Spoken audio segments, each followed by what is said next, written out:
Hello students chapter हम लोग कर रहे हैं रिटायरमेंट ऑफ पार्टनर और टॉपिक हम लोग कर रहे हैं अकाउंटिंग ट्रीटमेंट ऑफ प्रॉफिट और loss on revaluation of assets and liabilities.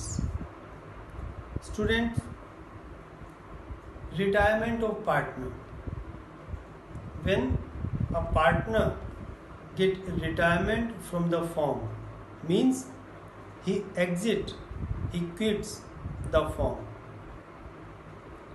जब पार्टनर फर्म को क्विट कर रहा है इट मीन फर्म में उसका जितना भी इंटरेस्ट बनता है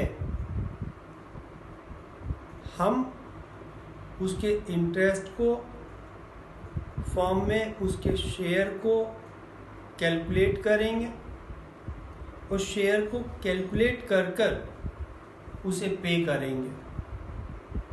फर्म में उसका कुल टोटल कितना शेयर बनता है उसको कैलकुलेट करने के लिए हम उसका कैपिटल अकाउंट बनाते हैं और कैपिटल अकाउंट को बनाकर जो अमाउंट उसको पेबल है वो सब क्रेडिट में लिखते हैं, जो अमाउंट उससे रिसीवेबल है वो डेबिट में लिखते हैं।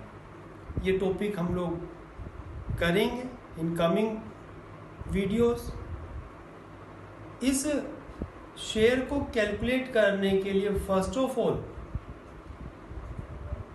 उसने जो कैपिटल कंट्रीब्यूट की हुई है वो रिकॉर्ड करते हैं, वो कैपिटल हमें मालूम होती है। गुडविल में उसका जो शेयर होता है हम उसके लिए ट्रीटमेंट देते हैं।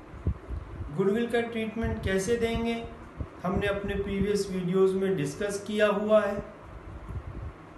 बिल्कुल उसी तरह से on the date of retirement firm की बुक्स में जितने भी एसेट्स एंड लायबिलिटीज शो किए हुए हैं हो सकता है उन एसेट्स और लायबिलिटीज के वैल्यूज चेंज हो गए हों। वो जो वैल्यू चेंज हुए due to change in the value of assets and liabilities firm को गेन भी हो सकता है, फर्म को लॉस भी हो सकता है। क्योंकि वो गेन और वो loss on the date of retirement of partner है,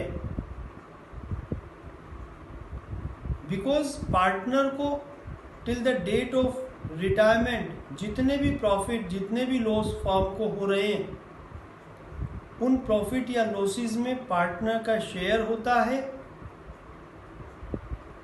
तो उसे उन प्रॉफिट या लॉसेस में उसे शेयर प्राप्त करने का राइट है। तो on the date of retirement हम एसेट्स और लायबिलिटीज को रिवैल्यूड करेंगे, रिवैल्यूड कर कितना प्रॉफिट आया कितना लॉस आया उसको कैलकुलेट करेंगे और कैलकुलेट कर उसे सभी पार्टनर्स में डिस्ट्रीब्यूट करेंगे इंक्लूडिंग रिटायरिंग पार्टनर। तो यहाँ पर जो टॉपिक हमारा है प्रॉफिट और loss on revaluation of assets and liabilities, इसमें सबसे पहले under step number 1 prepare revaluation account and calculate profit or loss on revaluation। आपको रिवैल्यूएशन अकाउंट बनाना है, रिवैल्यूएशन अकाउंट को बनाकर जो भी प्रॉफिट या लॉस आता है उसको कैलकुलेट कर लीजिएगा। रिवैल्यूएशन अकाउंट हमने अपने प्रीवियस 2 चैप्टर्स में किया हुआ, एडमिशन में भी टॉपिक आया था, change in profit sharing ratio वाले चैप्टर में भी हमने इसको किया हुआ है। बिल्कुल उसी तरह से रिवैल्यूएशन नॉमिनल अकाउंट है, जितने भी लॉसेस होंगे डेबिट में रिकॉर्ड करेंगे, गेन्स होंगे क्रेडिट में रिकॉर्ड करेंगे। लॉसेस कब हो सकते हैं? एसेट्स का वैल्यू डिक्रीज हो, लायबिलिटीज का वैल्यू इंक्रीज हो, अनरिकॉर्डेड लायबिलिटीज हो, provision for doubtful debts increase हो, इन सब से लॉस एसेट्स का वैल्यू इंक्रीज हो जाए, लायबिलिटीज का वैल्यू डिक्रीज हो, provision for doubtful debts decrease हो जाए, अनरिकॉर्डेड एसेट्स हों, इन सब से गेन होगा। तो रिवैल्यूएशन अकाउंट कैसे बनाते हैं हमने डिस्कस किया हुआ है, हम इस टॉपिक पर ज़्यादा नहीं जा रहे हैं। डेबिट में losses because revaluation account nominal account, gains credit में अगर एसेट्स का वैल्यू डिक्रीज हो, लायबिलिटीज का वैल्यू इंक्रीज हो, provision for doubtful debts increase हो, अनरिकॉर्डेड लायबिलिटीज हो, इन सब से लॉस और गेन के आइटम अगर एसेट्स का वैल्यू इंक्रीज हो जाए, लायबिलिटीज का वैल्यू डिक्रीज हो जाए, provision for doubtful debts decrease हो, अनरिकॉर्डेड एसेट्स इंक्रीज हो, तो इन सब से गेन।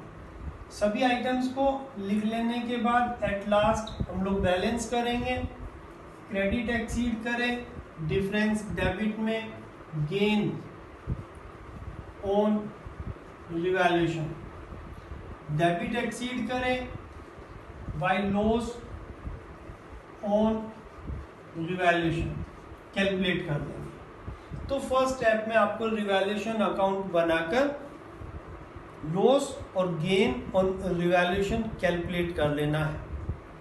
उसको कैलकुलेट कर लेने के बाद under step number 2 distribute about gain और loss amongst old partners, old बोल दीजिएगा या all partners, in their old profit sharing ratio. और एंट्री क्या बन जाएगी, अगर तो प्रॉफिट है, गेन है, तो revaluation account debit to all partners, capital account in old profit sharing ratio. और अगर लॉस है तो जस्ट अपोजिट एंट्री हम लोग पास कर रहे होंगे, all partners capital account debit to revaluation account. यहां पे ऑल बोल दीजिएगा या ओल्ड भी हो सकता है, ठीक है। ये ट्रीटमेंट हम लोगों को देना है, गॉट इट। और बैलेंस शीट में इसका इफेक्ट क्या जाएगा, effect on balance sheet, show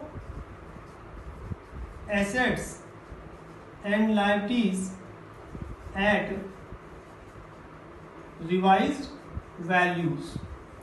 assets और लायबिलिटीज को रिवाइज्ड वैल्यूज पर आप शो कर रहे होंगे, ठीक है। तो ये ट्रीटमेंट हम लोगों को देना है प्रॉफिट और लॉस ऑन रिवैल्यूएशन के लिए। ओके स्टूडेंट, यहाँ पर आप नोटिस करिएगा कि यही ट्रीटमेंट हम एडमिशन ऑफ पार्टनर्स में भी दे रहे होते थे। एडमिशन ऑफ पार्टनर में भी जो ये ट्रीटमेंट हम लोग देते थे, सेम ट्रीटमेंट था, कोई चेंज नहीं था। और ट्रीटमेंट वही रिवैल्यूएशन अकाउंट हमने बनाया, प्रॉफिट या लॉस को डिस्ट्रीब्यूट किया, वहां पर भी हम लोग ओल्ड पार्टनर्स में डिस्ट्रीब्यूट कर रहे होते थे, यहाँ पर भी ओल्ड पार्टनर्स में डिस्ट्रीब्यूट कर रहे हैं। जस्ट डिफरेंस क्या है, डिफरेंस जो है वो देखिएगा, डिफरेंस जो है वो जस्ट ये कि एडमिशन के केस में ए बी दो पार्टनर थे, ओल्ड सी को एडमिट किया, तो हम ओल्ड पार्टनर्स में डिस्ट्रीब्यूट कर रहे थे, मींस ए बी में।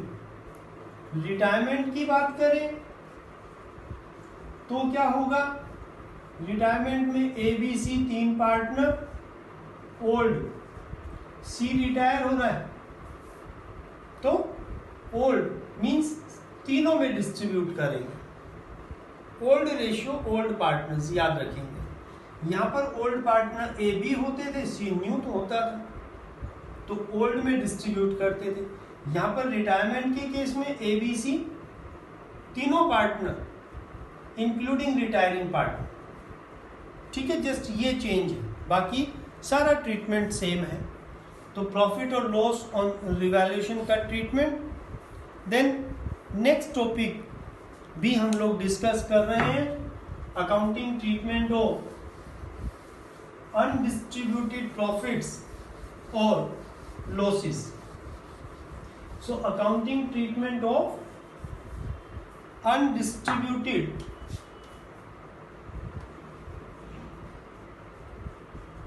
प्रॉफिट्स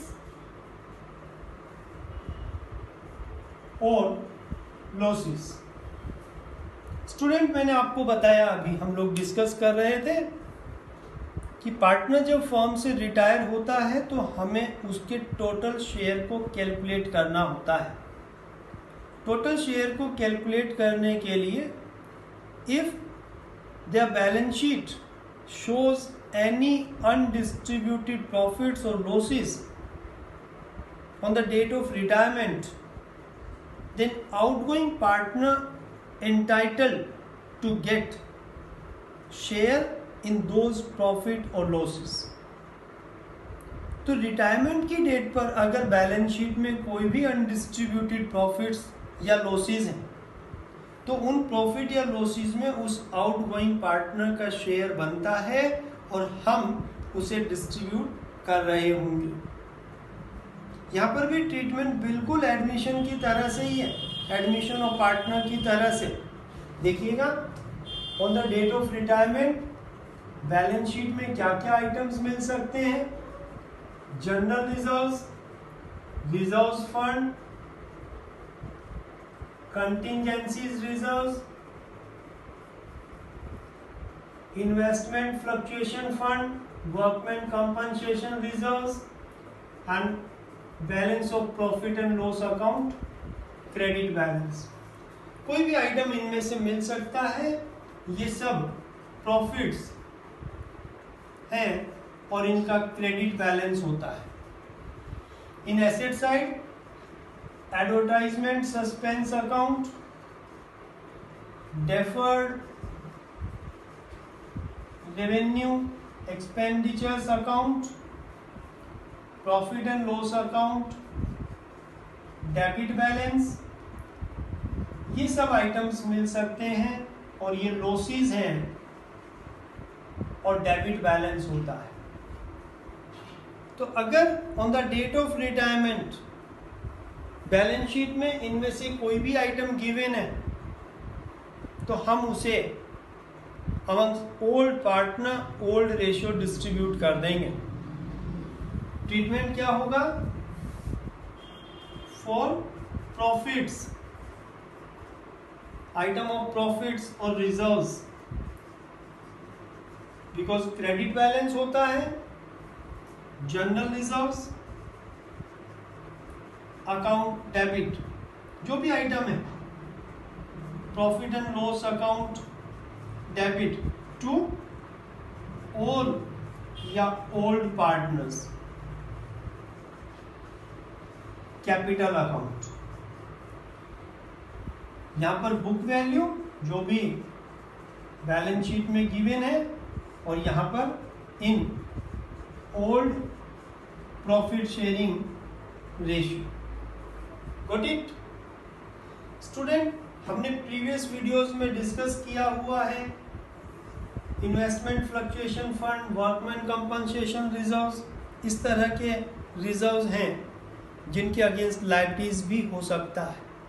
अगर इनके अगेंस्ट कोई लायबिलिटीज हैं तो उन्हें हम लेस करने के बाद जो फ्री रिजर्व्स होंगे वो पार्टनर्स में डिस्ट्रीब्यूट कर रहे होंगे। जैसे वर्कमैन कंपनसेशन रिजर्व्स है, to provision for liabilities for workmen compensation and to all या old partners, इस तरह की एंट्री बन जाएगी। ब्रीफ में मैं बता रहा हूँ इस टॉपिक को, चूंकि डिटेल में हम लोग ऑलरेडी अपने प्रीवियस चैप्टर्स में कर चुके हैं। यहाँ पर बुक वैल्यू, यहाँ पर to the extent of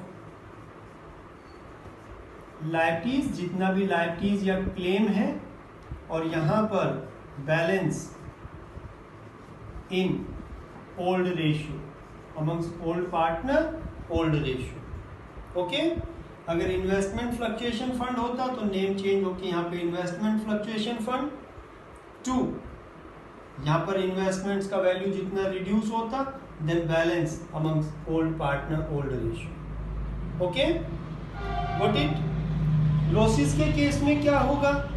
in case of loss, loss के केस में जो एंट्री बनेगी वो देखिएगा, फॉर लॉसेस कोई भी आइटम मिले ऑल या old partners,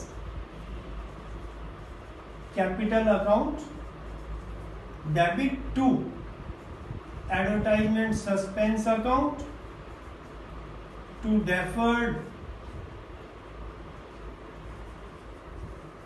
revenue expenditures account, जो भी आइटम गिवन है, यहां पर बुक वैल्यू और यहां इन old profit sharing ratio. Okay, तो यहां पर ट्रीटमेंट बिल्कुल वही जो कि एडमिशन ऑफ पार्टनर में था, सारा का सारा ट्रीटमेंट उसी तरह से दे रहे हैं, कोई चेंज नहीं है। सिर्फ जो चेंज है वो ये कि एडमिशन ऑफ पार्टनर के केस में ओल्ड पार्टनर्स अलग होते थे, यहाँ पर ओल्ड पार्टनर्स अलग होंगे, बट डिस्ट्रीब्यूशन जो कर रहे हैं दोनों ही केसेस में among old partner in old ratio. ठीक है, एडमिशन ऑफ पार्टनर्स अभी मैंने रिवैल्यूएशन वाले टॉपिक में डिस्कस किया, आपको बताया कि वहां पर हम लोग जो काम कर रहे होते थे वो एडमिशन के केस में ए बी सी दो ओल्ड पार्टनर थे, सी न्यू, तो डिस्ट्रीब्यूट किया ए बी में, बिकॉज वहां ए बी का राइट था। रिटायरमेंट के केस में ए बी सी तीन पार्टनर, तीनों ओल्ड, सी रिटायर हो रहा है, बट सी रिटायर हो रहा है तो तीनों में हम लोग डिस्ट्रीब्यूट कर रहे होंगे ए बी सी में, तो दोनों ही चैप्टर्स में amongst old partner in old ratio. Okay, और इसका इफेक्ट बैलेंस शीट पे क्या होगा? Effect on revised balance sheet should not be